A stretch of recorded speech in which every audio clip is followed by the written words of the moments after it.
Coordinate geometry के अंदर lecture number 2 में आज हम लोग डिस्कस करने वाले हैं वो क्वेश्चन जो हमने पहले इसके थ्योरी हमने पढ़ रखा है। ठीक है, तो उसी कंसेप्ट पे कुछ क्वेश्चन आप लोगों के सामने है। थोड़ी देर वीडियो को पॉज करके और क्वेश्चन को ट्राई करने की फिर आगे हम लोग सॉल्व करके देखते हैं।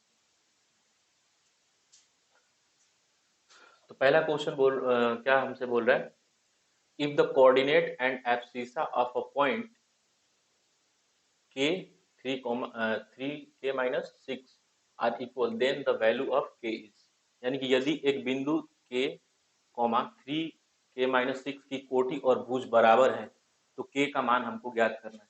तो भुज हमारा कौन सा है, ये, और कोटि ये है, और दोनों क्वेश्चन में बोल रहा है कि बराबर है। तो हम लोग इसको लिख सकते हैं कि k बराबर 3k-6। ठीक है, यहाँ से हमारा 2k बराबर 6 हो जाएगा, तो k बराबर हमारा 3 हो जाएगा। यहाँ से k का मान निकल गया। ठीक है, क्वेश्चन नंबर 2 में बोल रहा है find the ratio in which the point 4, y divides the joining of 3, y and -2, y externally. इस पे फोकस करना है हमको मेन। ये हमारा एक्सटर्नली बोल रहा है, यानी कि बाह्य तरीके से विभाजित कर रहा है। यहाँ पे लिखा भी है वो अनुपात ज्ञात करें जिसमें ज्ञात कर लिए जिसमें बिंदु 4, y और 3, y और -2, y को जोड़ने को बाह्य रूप से विभाजित करती है। ठीक है, तो ये हमारी विभाजन करने वाली पॉइंट है। अगर हम लोग इसको लाइन से देखें तो हमने जो पढ़ा था उसके अकॉर्डिंग मान लेते हैं ये हमारा पॉइंट P 4, y है, या फिर हम लोग यहाँ पे मान लेते हैं P हमारा पॉइंट है जो बाह्य तरीके से विभाजित कर रही है, और पॉइंट A हमारा मान लेते हैं ये वाला हो गया 3, y, और B हमारा पॉइंट हो गया -2, y। ठीक है, अब हमको पता नहीं है इनका रेशियो क्या है, लेकिन अगर एक्सटर्नली कर रहा है तो ये हम मान लेते हैं कि ये हमारा m है और यहाँ से ये हमारा n है। ठीक है, जैसे हमने थियरी में पढ़ा है सेम टू सेम वैसे ही चल रहा है। ठीक है, अगर एक्सटर्नली कर रहा है तो पहली बात तो ये है कि हमको सिर्फ रेशियो जानना है। ठीक है, हमको सिर्फ रेशियो जानना है, ना कि हमको y का वैल्यू जानना है। तो अगर हम लोग सिर्फ रेशियो जानना चाहते हैं तो सिर्फ x को लेकर के चलें तो हमारा काम निकल सकता है, क्योंकि हमको रेशियो पता करना है और रेशियो निकालने के लिए उसमें y का जरूरत तो है नहीं। तो अगर हम लोग सिर्फ x कोऑर्डिनेट की बात करें किसकी, 4 के लिए, तो हम लोग लिख सकते हैं कि जो एक्सटर्नल डिवीजन ये कर रही है तो इसका जो x होगा वो किसके बराबर होगा, 4 जो होगा वो किसके बराबर होगा, m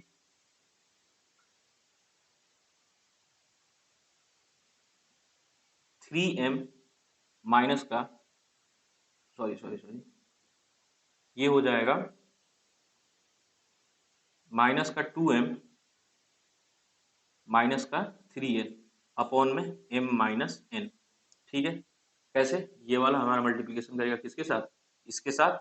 ठीक है, और n मल्टीप्लाई करेगा x के फर्स्ट वाले के साथ। हम लोग के पास फार्मूला था, फार्मूला हमारे पास क्या था एक्सटर्नल डिवीजन के लिए। अगर सिर्फ x कोऑर्डिनेट के लिए लिख रहा हूं मैं तब क्या होगा, m x2 minus n x1 upon में m माइनस n। ये हमारा फॉर्मूला था, उसी पे हमने सिर्फ पॉइंट को रख दिया है। यहाँ से अगर हम लोग क्रॉस मल्टीप्लिकेशन करें, तिरछा तिरछी गुणा करें, तो हम लोग के पास क्या आ जाएगा, 4m माइनस का 4n बराबर माइनस का 2m माइनस का 3n। यहाँ से 6m बराबर हो जाएगा n, तो m अपॉन में n बराबर हो जाएगा 1 अपॉन में 6।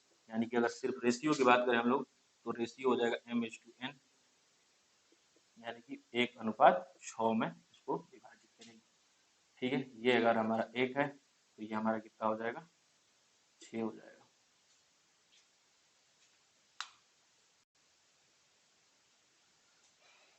यहाँ पे क्वेश्चन में क्या दिया गया है हमको, point P is the mid point of the segment AB। ठीक है, coordinate of point P are 2,1 and that of point A are 11,5, तो coordinate of point B are. हमको देखा जाए तो यहाँ पे दिया है बिंदु बिंदु P खंड AB का एक मध्य बिंदु है। तो पहले तो हम लोग खंड एक बना लेते हैं AB, ये हमारा A हो गया, ये हमारा B हो गया, P हमारा कहीं यहाँ पे। ठीक है, बिंदु P के निर्देशांक 2,1 दिया हुआ है, ठीक है, और A के निर्देशांक हमारे पास 11,5 है। B का पूछा गया है, इसको मान लेते हैं हम लोग कि ये हमने माना है, ठीक है, ये हमने माना है, लेट, ठीक है।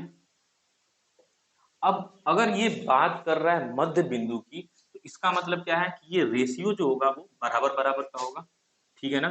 तो यहाँ पे हम लोग ऐसा बोल सकते हैं कि, या फिर इसको याद भी कर लेंगे कि अगर कोई बिंदु किसी भी लाइन सेगमेंट को या फिर किसी भी सेगमेंट को दो बराबर हिस्सों में, यानी कि उन दोनों का मध्य बिंदु होगा, तब उसके लिए जो एक्स कोऑर्डिनेट होगा या फिर उसका कोऑर्डिनेट होगा वो क्या होगा, मान लेते हैं वो पॉइंट हमारा पी एक्स कॉमा वाई है, तो उसके लिए हमारे पास होगा x1 प्लस x2/2, और y के लिए देखें तो हम लोग का क्या हो जाएगा, y1 प्लस y2/2 हो जाएगा, ये उसके कोऑर्डिनेट हो जाएंगे।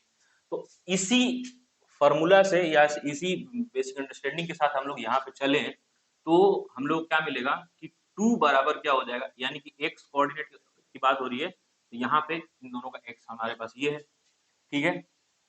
x1 का मतलब हो गया हमारा 11 प्लस x2 का मतलब हो गया x अपॉन में 2, ठीक है।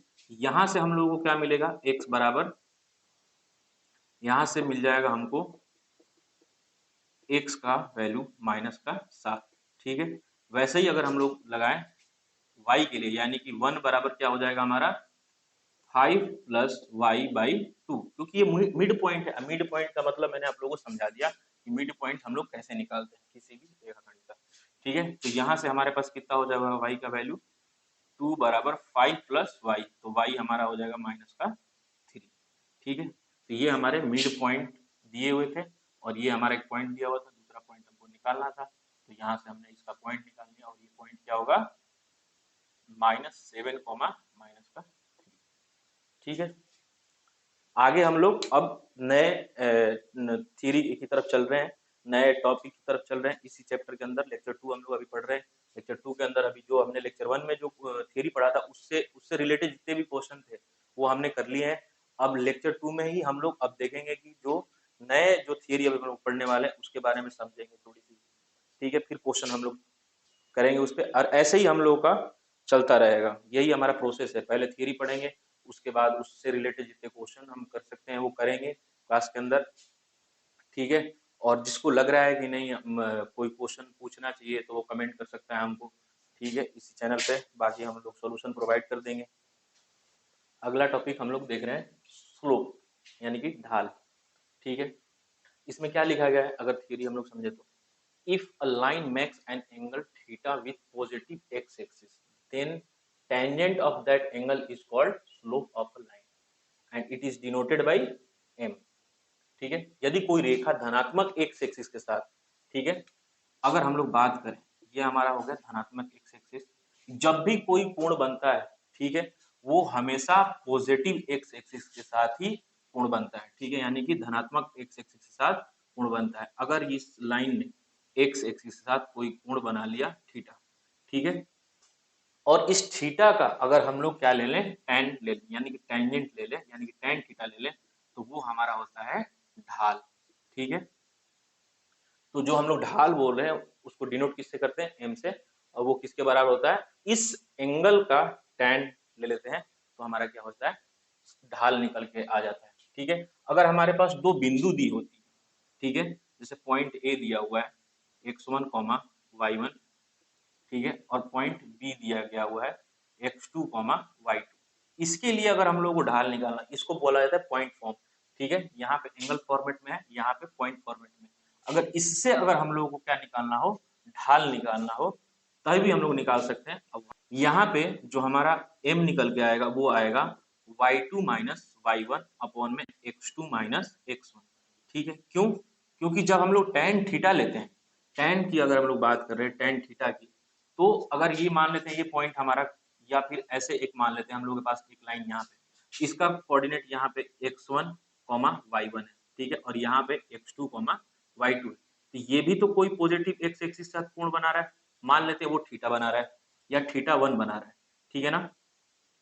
तो अगर हम लोग इसके लिए tan थीटा लिखना चाहें तो ये तो हमारा हो गया क्या x, ठीक है। या फिर अगर हम लोग यहाँ से यहाँ तक टोटल दूरी की बात करें तो क्या हो जाएगी x2 माइनस क्या हो जाएगा x1, और ये वाली टोटल हाइट हमारी कितनी हो जाएगी y2 माइनस y1, ठीक है ना। अब tan थीटा जब हम लोग लिखते हैं तो tan थीटा में हमारे पास क्या होता है p बाई बी, यानी कि परपेंडिकुलर बाई बेस, यानी कि लंब बाई आधार। और यहाँ पे जो हमारा y2 माइनस y1 ये हमारा क्या है परपेंडिकुलर है, और x2 माइनस x1 हमारा क्या है बेस है। तो अगर इस हिसाब से अगर हम लोग tan थीटा लिखें, ठीक है, यहाँ पे tan थीटा लिखेंगे तो क्या होगा y2 माइनस y1 अपॉन में x2 माइनस x1, जो कि हमारा क्या है स्लोप है, और यही तो हमने लिखा है यहाँ पे, ठीक है। तो ये दोनों चीजें सिमिलर है, और ये जो एंगल बन रहा है ये हमेशा ध्यान रखना है कि हमको जब भी बनेगा वो पॉजिटिव एक्स एक्सिस के साथ ही हमारा एंगल बनता है। मान लेते हैं हम लोगों के पास दो पॉइंट दिए हुए हैं, जैसे पॉइंट ए है हमारा 2,6 और हमारे पास पॉइंट बी जो है वो हमारे पास 6,5। इससे अगर हमसे किसी ने बोला कि स्लोप निकालो, ठीक है, क्या निकालना है हमको स्लोप, ये ढाल निकालना है, ठीक है। तो ढाल कैसे निकालेंगे भाई, पहले तो इसमें x1 x2 हम लोग फाइंड आउट कर लेते हैं। x1 हमारा 2 है, x2 हमारा कितना है 6 है, y1 कितना हो गया हमारे पास 6 हो गया, और y2 कितना हो गया 5 हो गया। अब स्लोप के लिए हमने फॉर्मूला पता है हमको कि स्लोप हमारा क्या होता है tan थीटा, और ये किसके बराबर होता है y2 माइनस y1 अपॉन में x2 माइनस x1, ठीक है ना। तो y2 क्या है हमारे पास 5 है, 5 माइनस का 6 अपॉन में क्या हो जाएगा 6 माइनस का 2, यहाँ से क्या निकल जाएगा माइनस का 1/4, ये हमारा क्या हो गया tan थीटा, और ये किसके बराबर होता है m के बराबर, यानी कि ये ढाल है स्लोप है, ठीक है। अब अगला पॉइंट जो हम लोग पढ़ेंगे, अगला पॉइंट जो हम लोग पढ़ेंगे वो पढ़ेंगे हम लोग लाइंस के बारे में, ठीक है, स्ट्रेट लाइन पढ़ेंगे हम लोग, ठीक है, जिसके अंदर ये वाली चीजें यूज में आती है, ठीक है। ये जो ढाल है वो कहाँ पे यूज आएगी स्ट्रेट लाइन के अंदर, ठीक है। स्ट्रेट लाइन के अंदर हम लोग बहुत सारे टाइप्स के लाइंस पढ़ेंगे, ठीक है। तो हम लोग चालू करने वाले हैं स्ट्रेट लाइन, ठीक है। स्ट्रेट लाइन मतलब सीधी रेखा। इसके अंदर पहले चीज हम लोग पढ़ेंगे इक्वेशन ऑफ स्ट्रेट लाइन, रेखा का समीकरण। कोई भी अगर हमारे पास रेखा है, ठीक है, मतलब सीधी रेखा है, तो उसका हम लोग इक्वेशन कैसे लिखते हैं, ठीक है, वो इक्वेशन कैसे लिखा जाता है। उसके अंदर बहुत सारे टाइप हैं, जिसमें हम लोग पहले टाइप पढ़ रहे हैं जो कि है हमारा point form of a line, एक रेखा का बिंदु, ठीक है, जिसके लिए हमारे पास फॉर्मूला है y minus y one equal to y2 minus y1 upon x2 minus x1 into x minus x1। अगर आप लोग ध्यान से देखें तो ये कुछ नहीं है, ये हमारा m है, ठीक है ना। क्योंकि m के लिए हमने लिखा था m बराबर क्या होता है y2 माइनस y1 अपॉन में x2 माइनस x1, ठीक है ना। तो अगर इसको हम लोग अगर दूसरे रूप में लिखना चाहें तो इसको ऐसे भी लिखा जा सकता है y minus y1 equal to m into x2 minus x1, क्योंकि ये m है वो जो कि बराबर है इसके, ये जो m है हमारा वो m किसके बराबर है y2 माइनस y1 अपॉन में x2 माइनस x1 के बराबर।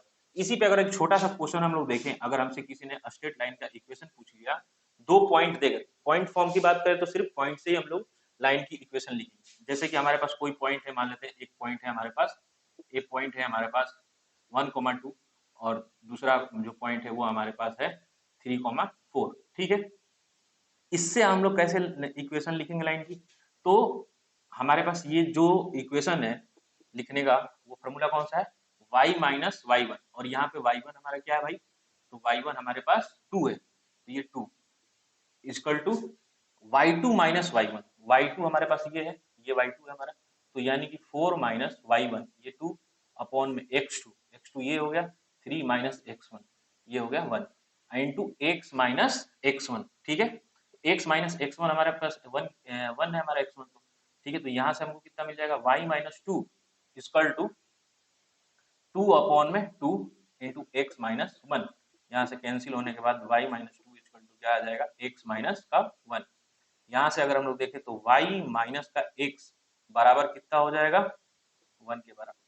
ये हमारा एक स्ट्रेट लाइन है, इसको ऐसे भी हम लोग देख सकते हैं कि y बराबर 1 प्लस x है, ठीक है।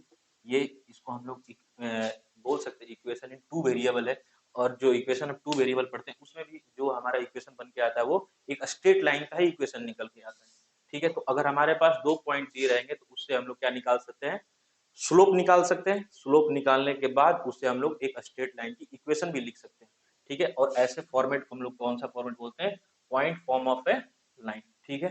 दूसरा फॉर्मेट अब हम लोग देखेंगे, दूसरा इक्वेशन ऑफ लाइन का दूसरा जो फॉर्मेट है या दूसरे टाइप का जो हमारा इक्वेशन लिखने का तरीका है वो कौन सा है, slope form of a line, एक रेखा का ढाल रूप, जिसमें हमको क्या दिया रहेगा, ढाल दिया होगा, ठीक है। या फिर अगर ढाल नहीं भी दिया है तो हमारे पास क्या होंगे, पॉइंट होंगे, ठीक है। ठीक है, जैसे हमारे पास ये क्या है, मान लेते ये एक हमारी लाइन है, ठीक है। और ये क्या कर रही है, वाई पे एक इंटरसेप्ट बना रही है, यानी कि अंतःखंड बना रही है, जिसका लंबाई क्या है हमारा सी है। इस बात को थोड़ा सा ध्यान रखेंगे, ठीक है। सी हमारा क्या होता है, अंतःखंड होता है, ठीक है। अब इक्वेशन हम लोग लिखना चालू करें तो ये वाली इक्वेशन तो आपने पिछले बार में लिखा था, कौन से टाइप में, पॉइंट फॉर्म वाले में, ठीक है ना, बिंदु रूप वाले में। तो इक्वेशन क्या था, y minus y one equal to y two minus y one upon में x two minus x one into x minus x one. और मैंने इसको बताया था कि ये क्या होता है, हमारा m होता है, ठीक है। ये हमारा m है, तो m को हम लोग ऐसे रख सकते हैं। फिर हमारा यहाँ से अगर हम लोग देखें तो ये y1 जो है वो इधर की तरफ आ जाएगा, तो हमारे पास क्या बचेगा, mx मल्टीप्लाई करने के बाद mx प्लस का y1 माइनस का mx1, ठीक है। अगर ध्यान से देखें तो ये भी एक कांस्टेंट है, ये भी हमारा एक कांस्टेंट है, ठीक है। तो इन दोनों कांस्टेंट को एक साथ लेकर के, चर है, इन दोनों को अगर हम लोग एक साथ लेकर के लिखे तो इसको हम लोग c लिख सकते हैं, ठीक है। तो यहां से हमारे पास क्या आ जाता है, y बराबर mx, ठीक है, अब प्लस का c, ठीक है ना।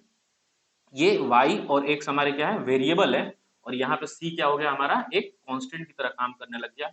और ये कांस्टेंट क्या होता है, हमारा length of intercept on y axis. ये y एक्सिस पे इंटरसेप्ट है, ये x एक्सिस हो गया, ये y एक्सिस हो गया, तो ये क्या है, length of intercept made by this line on y axis होगा, ठीक है।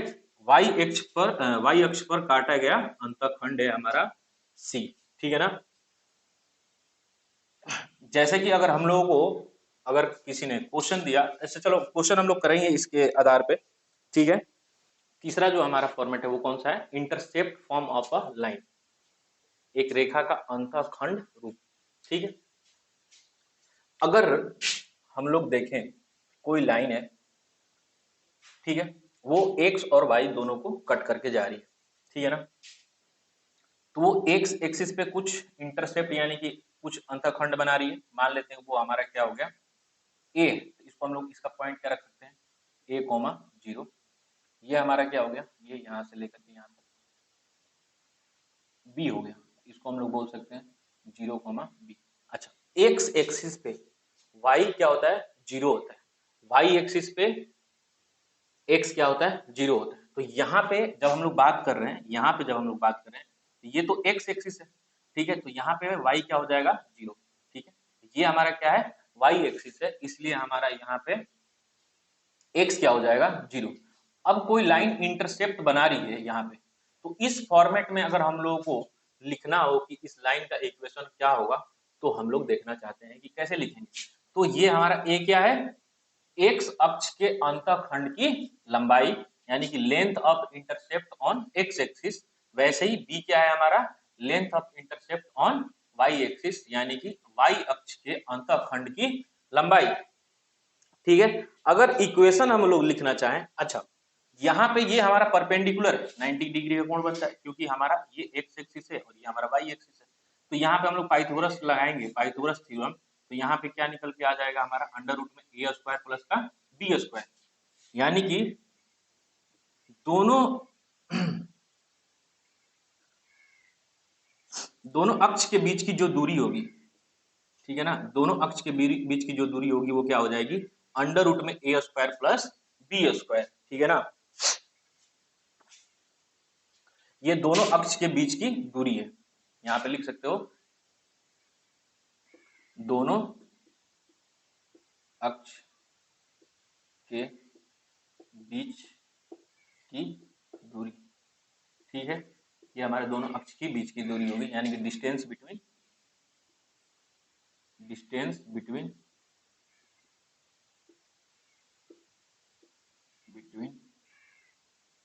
Both axis, x and y, y, ठीक है। तो इसके लिए जो हमारा जो हमारा इक्वेशन होता है वो क्या होता है, एक्स अपॉन में ए प्लस वाई अपॉन में बी इक्वल टू 1। ये हमारा इंटरसेप्ट फॉर्म ऑफ लाइन का इक्वेशन है, ठीक है ना।